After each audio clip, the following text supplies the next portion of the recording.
death, disease, dismemberment, cannibalism, and despair. What was life like for the Donner Party? They left Springfield, Illinois on May 16, 1846 with dreams of a new life in California, but their journey soon turned into a nightmare when they joined the ill-fated Hastings Cutoff. Soon enough, they were lost and desperate. And to make matters worse, tragedy struck again and again and again. Their story is one of the worst journeys of all time. So get ready, because this is the tragic fate of the Donner Party. Their first big mistake was joining the Hastings Cutoff. This is a shortcut through the Great Salt Lake Desert in Utah. It was suggested by one of their guides, Lansford Hastings. He had previously traveled there and thought it was fine. However, he'd taken a much larger group, and they weren't burdened with supplies like the Donner Party. Basically, they had no idea what they were getting themselves into. There was absolutely nothing to mark the trail, and they had no way of knowing if they were heading in the right direction. Eventually, their oxen started dying from exhaustion and lack of food. After traveling over rough terrain, their wagons broke down. Then snow began to fall. They were trapped in the desert in the middle of winter. When they finally reached a fork in the river, they split up into two groups. One headed south towards Fort Bridger, while the other headed north to try to find a way out of the mountains. This was the last time most of them would ever see each other. Some people made it out of the desert alive, but many did not. Those who survived were forced to abandon their wagons and their belongings and live off the land. While they trekked 20 miles a day, they were starving and freezing. By the time they reached California, most of them had lost between 40 and 50 pounds. To add insult to injury, even though they'd been warned about the dangers of the Hastings Cutoff. Once they got to California, they discovered that it was actually much longer than the standard route. All that for nothing. Many believed Hastings should be held responsible for the loss of life and property. However, he tried to distance himself from the disaster and even sued a newspaper for libel after they blamed him for the deaths. While the Donner Party suffered through the harsh conditions of the desert, another group of pioneers had even worse luck.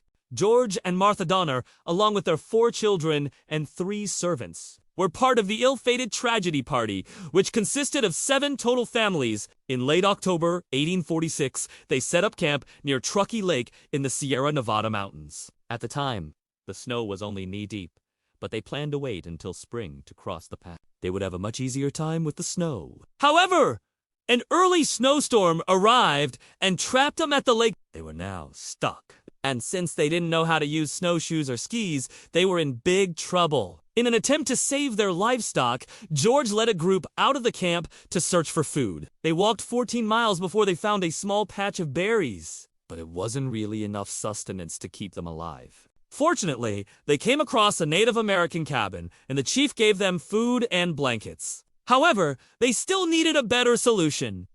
George returned to the camp to devise a plan. He organized the men into teams to go out hunting, gathering, and exploring. One morning, the hunters returned with good news. They'd found a meadow full of game animals. The next day, the entire party moved to the meadow. They killed 22 deer and 30 antelope. This gave them enough food to last several weeks. While they were setting up their camp at the meadow, George sent 2 men back to the lake to check on their horses. When they arrived at the lake, they saw that the horses had frozen and were now dead. Since the hunters hadn't killed enough game, the survivors were now forced to resort to eating the bodies of their deceased horses. They boiled the frozen meat and ate it with their hands. The rest of the party would do the same thing later on when their own horses died. A few weeks later, the men had to leave the party and go further down the mountain to seek help. They traveled 20 miles per day in the hopes of reaching civilization. Before the snow piled up too high and blocked the road, when they finally emerged from the mountains, they were greeted by the sight of thousands of people waiting for the road to clear so they could continue their journey west. The men asked these travelers if they could send word back to the camp for more people to come down the mountain. But unfortunately, they were told this was futile. The travelers explained that a group of 13 people had recently tried to descend the mountain, but they were so weak from starvation that only 3 of them made it to the bottom.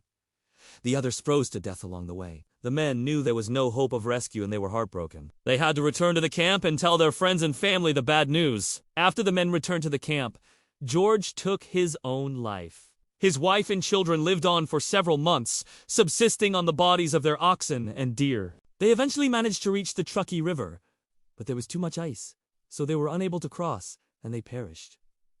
Only 5 members of their party survived. These were Lewis Keseberg, a bachelor, and 3 children named Lucy, Mary, and Monty.